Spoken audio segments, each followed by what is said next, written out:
ولم يكن له كفوا أحد ولم يكن له كفوا أحد. سبحان ربك رب العزة عما يصفون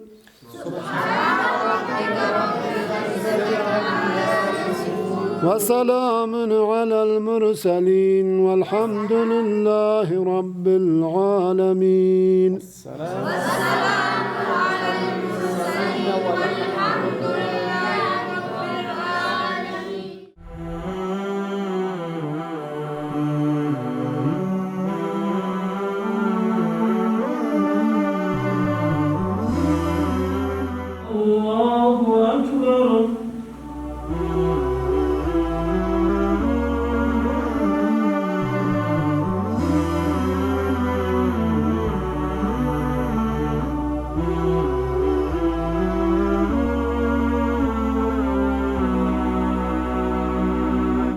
بسم الله الرحمن الرحیم. الحمدلله جای خوشحالی است که مسجد الصالحین در یکی از مناطق سردسیر افغانستان که مردم اشد نیاز داشتن در یک کانون گرم نمازهایشان ادا کنند، مسجد الصالحین اینجا افتتاح شد. قسمی که شما می‌بینید توسط برادر عزیز ما صالح جان عبادی این مسجد در واقع بودجهش پرداخت شده است و اسلامیک واسس افتخار داره که این خدمت به مردم افغانستان در واقع کرده است. در این منطقه اونقدر هوا سرد است که می لحظه نمیتونم که در واقع کلا صحبت کنم چون دستای من یخ بسته است. اهالی این منطقه خوشحال هستند بابت ساخت این مجلس. ما دوستا را در کنار خود داریم، انشالله کوتاه صحبت خواهد کردن، نمیخوایم که کلیپ زیاد طولانی شود. چقدر نیاز بود جناب مولوی صاحب به ساختن این مسجد در این منطقه؟ الحمدلله مسجد یک عبادت خانه خداوند جل جلاله است و این مردم که بسیار از نگاه اقتصاد و از نگاه دوردستی بسیار نیاز مبرم مهم داشت، چون این تو یک جای نبود که امی عبادت با آرامش و با هوای سرد که هواش گرم باشه نبود. و از شما بسیار ما تشکری میکنیم که در اینجا شما آمده و این تو یک کار کده به این مردم خداوند جل جلاله به شما و به این مردم همه توفیق بده که نمی عبادت به وجه احسان ادا کنه. از شما بسیار تشکر است. شما سابق در فضای باز میخواندین نماز؟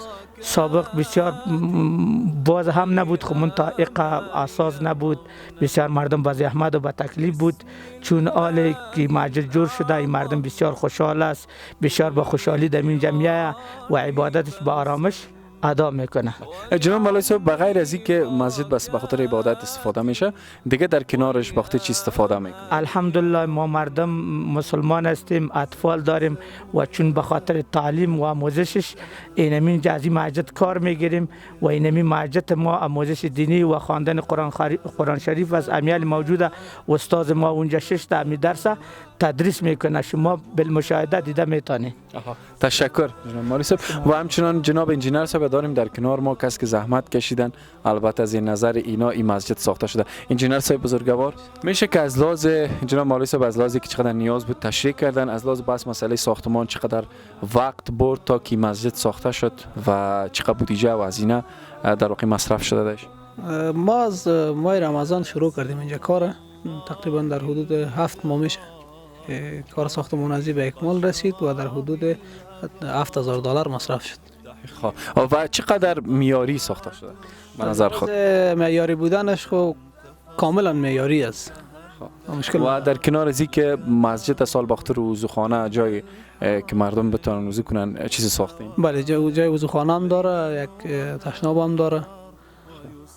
از لحاظ از که کسی به چیز نمیشن، به تکلیف نمیشن، همینجا میتونن تشناب برن، جای وضو هم است، جای استنجایشان هم است، اینجا وضو میکنن، نماز خوانن. میریم دوستایی که اینجا قرآن میخونن. السلام علیکم. ما میخوایم که مستقیم به نزد استاد مراجعت کنم. چالن جناب استاد، خوب هستین؟ نباشین. خوب هستین؟ ببخشید یک ناخبره که شما را گیر کردیم. خوب هستین؟ الحمدلله خوب هستیم، بخیر هستیم.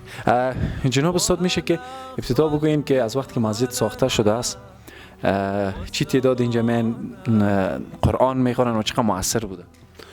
از وقتی که این مسجد ساخته شده الحمدلله با تعداد 40-50 نفر طالب داریم که قرآن میخونن و دیگه کتاب ها میخونن. بسیار مؤثر تمام شده. ما بسیار مردم از موسسه شما خیلی راضی هستند که بسیار یک سهولت به مردم آوردن. جناب استاد در چند تایم شاگردا درس میخوانن اینجا؟ اینجا 2 تایم میخونن، طرف صبح و پیشین. و تنها بچه‌ها است یا با تایم دختر؟ کام است. از طرف صبح دختر است، از طرف پیشین بچه است. تشکر از شما. الله أكبر. زمزم يا معجزة الماء، زمزم يا هزمة جبريل.